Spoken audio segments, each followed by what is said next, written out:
ॐ प्रभाकराय विद्महे महाद्युतिकराय धीमहि तन्नः सूर्यः प्रचोदयात्।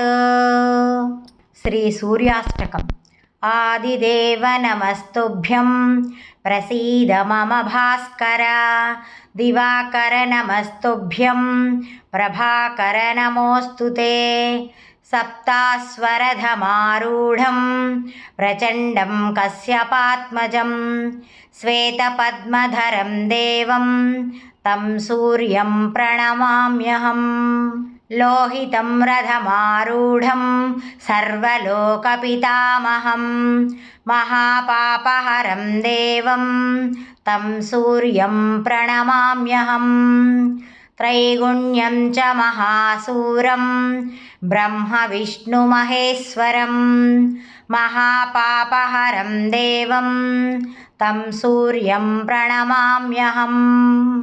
बृंहितं तेजसां पुञ्जं वायुराकाशमेव च प्रभुं च सर्वलोकानां तं सूर्यं प्रणमाम्यहम्।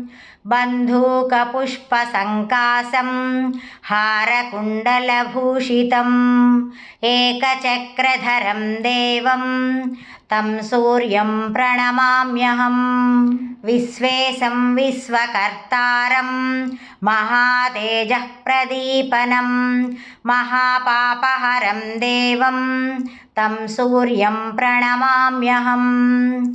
तं सूर्यं जगतां नाथं ज्ञानविज्ञानमोक्षदं महापापहरं देवं तं सूर्यं प्रणमाम्यहम्। सूर्याष्टकं पठेन्नित्यं ग्रहपीडाप्रणाशनम् अपुत्रो लभते पुत्रं दरिद्रो धनवान् भवेत्।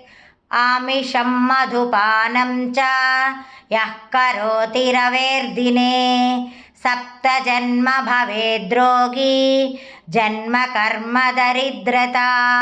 स्त्रीतैलमधुमांसानि हस्यजेत्तुरवेर्दिने नव्याधिशोकदारिद्र्यं सूर्यलोकं स गच्छति इति श्रीशिवप्रोक्तं श्रीसूर्याष्टकं सम्पूर्णम्।